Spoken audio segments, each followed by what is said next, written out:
हरि जी ने कहा महाराज रो क्यों रहे हो? तो जानते हो क्या कहता है? कहता अभी तक जितने देवताओं के दर्शन किए, किसी ने धनुष बाण पकड़ा है, किसी ने गदा पकड़ा है, किसी ने त्रिशूल पकड़ा है, किसी ने चक्र पकड़ा है महाराज, लेकिन एकमात्र ये बांके बिहारी जो मुरली पकड़ करके मुस्कुरा रहा है महाराज।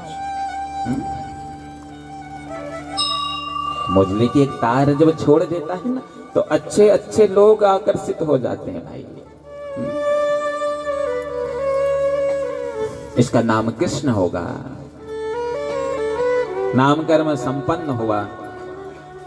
यशोदा मैया ने कहा चलो अब कुछ बना लो अपने लिए। गर्गाचार्य जी भोजन बनाने लगे और जैसे ही भोजन बना ठाकुर जी को भोग लगाने लगे और भोग लगाते ही ठाकुर जी हमारे सामने बैठ गए। तुरंत हाथ डाला थाली में और जैसे ही निकाल करके ले रहे थे, गर्गाचार्य ने देखा और यशोदा मैया से कहते हैं अरे ओ यशोदा देख, अरे तेरे लाला ने मेरा भोजन जूठा कर दिया है।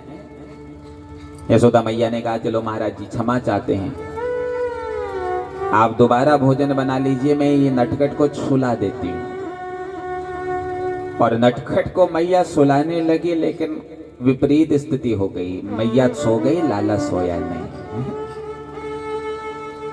गर्गाचार्य जी ने पायस बनाया, खीर बनाई और खीर बना करके जैसे ही कहने लगे त्वदीय वस्तु गोविंद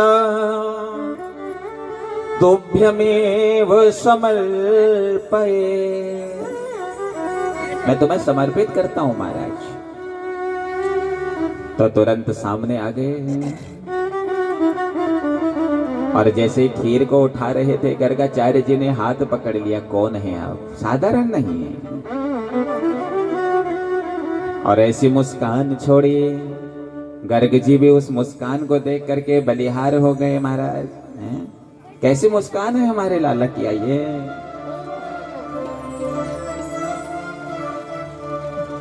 तेरी मंद मंद मुस्कनिया पे, तेरी मंद मंद मुस्कनिया पे बलिहार प्यारे जो, बलिहार सांवरे, बलिहार सांवरे, बलिहार सांवरे। तेरी मंद मंद मुस्कनिया पे, तेरी मंद मंद मुस्कनिया पे बलिहार सांवरे, बलिहार सांवरे, बलिहार सांवरे, बलिहार सांवरे। जय हो।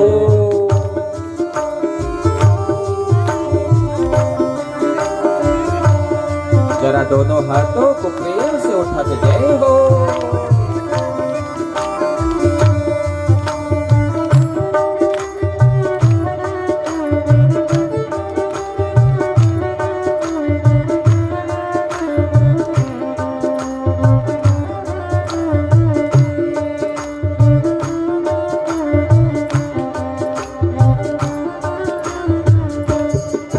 तेरे नैन बड़े मतवाले लगते हैं प्यारे प्यारे, तेरे नैन बड़े मतवाले बनते हैं कारे कारे।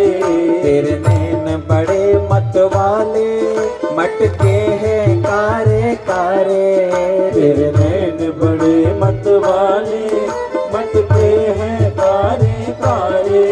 तेरी मोर मुकुट लटकनिया पे, तेरी मोर मुकुट लटकनिया पे बलिहार सांवरे, बलिहार सांवरे, बलिहार सांवरे, बलिहार सांवरे। जय हो।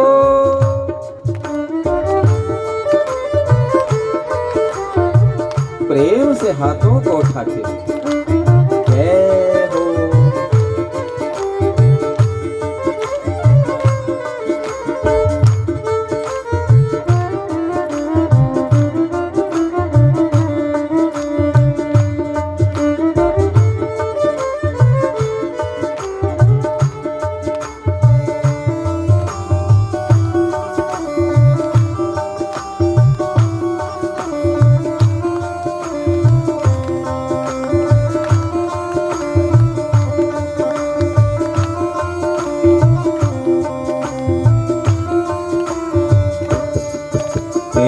चाल अजब घुंघराले, बादल जो काले काले।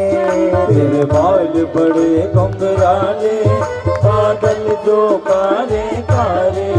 तेरे बाल बड़े घुंघराले, बादल जो काले काले। तेरे बाल बड़े घुंघराले, बादल जो काले काले। तेरे तिरछी सी चितवनिया पे, तेरे तिरछी से चितवनिया पे। बलिहार सावरे, बलिहार सावरे। बलिहार सावरे, बलिहार सावरे। जय हो।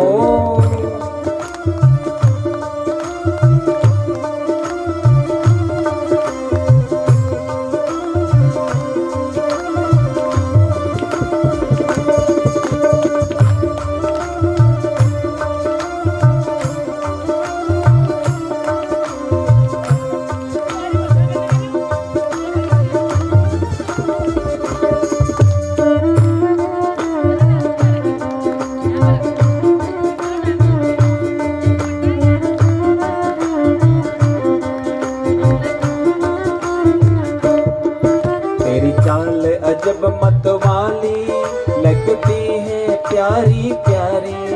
तेरी चाल अजब मतवाली लगती है प्यारी प्यारी।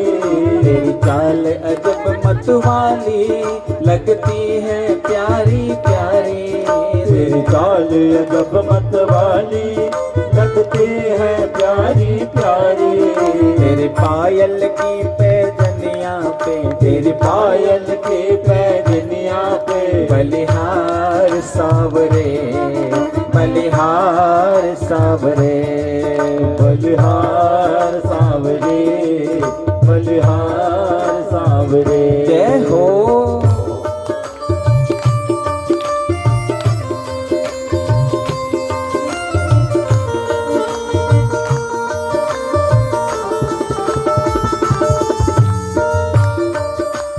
हरि बोल।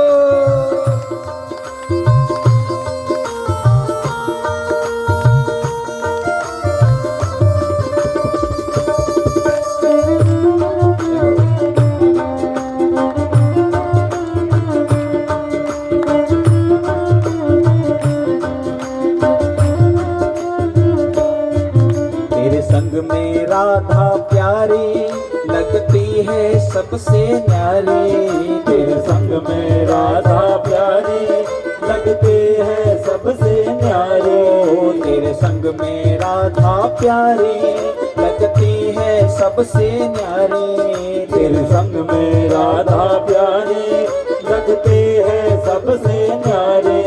इस युगल छवि के मैं जाऊं, इस युगल छवि पे मैं जाऊं। बलिहार सावरे, बलिहार सावरे, बलिहार सावरे, बलिहार सावरे।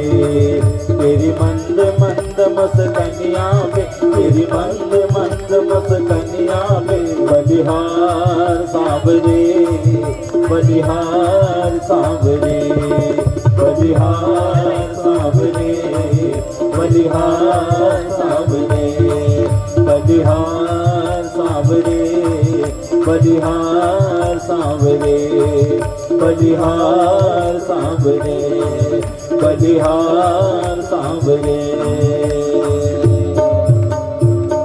बोलो भक्त वत्सल भगवान की। ऐसी सुंदर मुस्कान गर्गाचार्य जी को भगवान ने दी ना। गर्गाचार्य जी उस मुस्कान पर बलिहार हो गए महाराज। भगवान के उस चतुर्भुज रूप को एक टक होकर के गर्गाचार्य महाराज देखने लगे। सब कुछ छोड़ करके ब्रज क्षेत्र को चले गए महाराज। और छोटा सा कन्हैया वापस मैया के बगल में आया और फिर सो गया महाराज।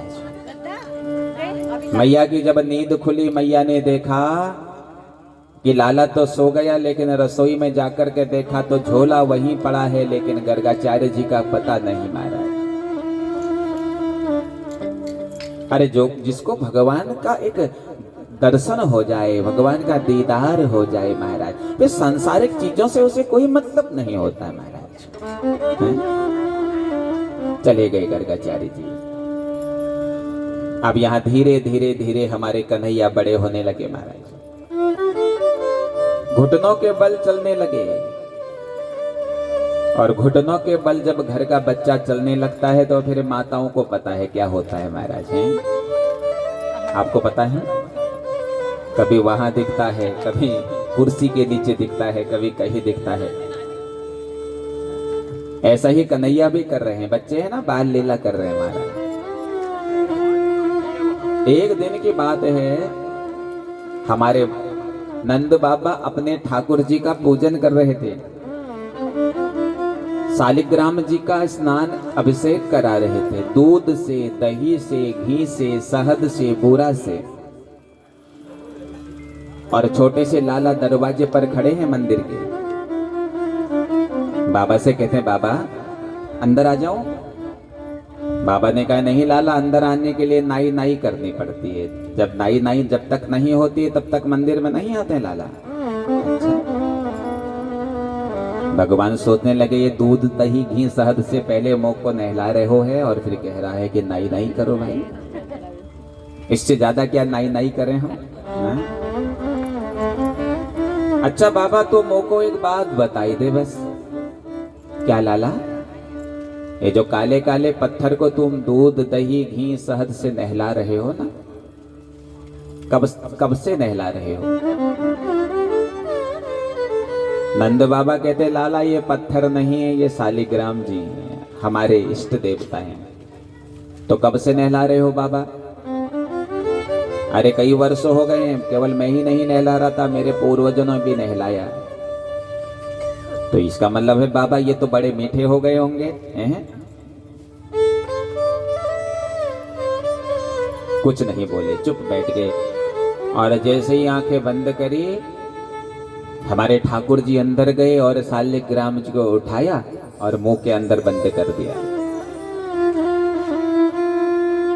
बाबा की आंखें खुली, सामने से शालिग्राम जी जब गायब हो गए, देखा बैठा है सामने। क्यों रे नटखट, शालिग्राम जी तूने हटाए हैं? अब मुंह में शालिग्राम जी बोला, जल्दी बता कहाँ है? लग रहा है मुंह में है। बोले तो ऐसे नहीं मानेगा। एक थप्पड़ मारा गाल पे, शालिग्राम जी तुरंत बाहर आ गए। अरे ओ यशोदा, अरे देख जरा तो इस लाला को। अरे कम से कम जिस समय मैं भगवान का पूजन कर रहा होता हूँ, कम से कम उस समय तो इसे रोक लिया कर। मैया तुरंत दौड़ करके आई और मैया ने लाला को तुरंत अपने गोद में लिया और गोद में लेकर के मैया अपने कमरे की तरफ चली है। एक दिन की बात है, घुटनों के बल चल करके कन्हैया गौशाले में चले गए महाराज। मैया ढूंढने लगी, कहाँ चला गया, कहाँ चला गया। नंद बाबा से पूछा, कहा अभी यहीं को जा रहा था। तुरंत गौशाले में जाकर के देखा तो गाय की पूंछ पकड़ करके खड़े हुए हैं महाराज। मैया ने तुरंत गोद में उठाया, कहा लाला अगर ये मार देती तो क्या होता? तो मन मन में कहने लगे, माँ ये मुझे मारती नहीं है, अरे इसी के लिए तो मैं आया हूँ कि विप्र धेनु सुर संतहित अरे लीन मनुज अवतार। क्यों आया हूं मैं मैया? मैं विप्रों के लिए, गौ माता के लिए, संतों के लिए तो आया हूं, ये मुझे मारती नहीं है। गाय की बड़ी दिव्य महिमा है महाराज। जिस घर में गाय होती है उस घर में गोपाल आते हैं, जिस घर में गाय नहीं होती है उस घर से गोपाल दूर चले जाते हैं महाराज। आज हम सब ने गाय पालना छोड़ दिया, हमारे घरों में गाय नहीं है। श्वान पालने में हम मॉडलपन दिखाते हैं। श्वान पालने में मॉडलता है, गाय पालने में गवारपन महसूस होता है। पहले के युवक सुबह गाय चराने जंगल जाते थे, आजकल के युवक सुबह सुबह भक्तवत्सल भगवान की हैं? तो महाराज हमारे ब्रिज के एक संत कहते हैं, बोले भैया अगर गाय की रस्सी पकड़ करके जंगल चराना गवारपन है तो हम गवार ही सही। तो मैं स्वान घुमाने में मॉडलता आती है, हमें गाय घुमाने में गवारपन लगता है। लेकिन एक बात याद रखना, अंत में तारने के लिए केवल गाय आती है महाराज। जब मर जाते हैं ना तो उस समय वो गाय चाहिए पूंछ पकड़ने के लिए। जिंदगी भर उसको डंडा मारा, लेकिन वो सब बैतरणी तारने के लिए भैया वही आती है। और वो गाय तारती नहीं है उस समय, वो कहती जिंदगी भर डंडा मारा है भैया, डूब जाइए ही बैतरणी में। गौ की सेवा करो महाराज। जो माँ हमको जन्म देती है वो भी मात्र 1 वर्ष 1.5 वर्ष बहुत से बहुत अपना स्तनपान कराती है। लेकिन जरा विचार करो गाय के जीवन में महाराज, ये गाय हमें मरते दम तक दूध देती है, अपने बच्चे के हिस्से का दूध हमको देती है महाराज। और जिसका दूध पीते हैं वो जानवर नहीं, वो माँ है। गौ हमारी माता है महाराज। गाय का दूध पियोगे तो गोपाल बनोगे, और भैंस का दूध पियोगे तो क्या बनोगे? महिषासुर बनोगे। भक्तवत्सल भगवान की। इसलिए बच्चों को गाय का ही दूध पिलाइए, बुद्धि अच्छी रहेगी महाराज। हम कभी कभी हम लोग कहते ना, अरे न जाने कब गो यो हमारे घर में यस कोई छिया ना, देखो यो पापा हो और ही कर दिनो यो। तुम्हारे घर वालों ने गाय का दूध पिया था, इसलिए उसके अंदर विनम्रता थी। तुमने भैंस का दूध पिलाया भैया तो क्या सा बनेगा बताइए। शंकर भगवान की। इसलिए जब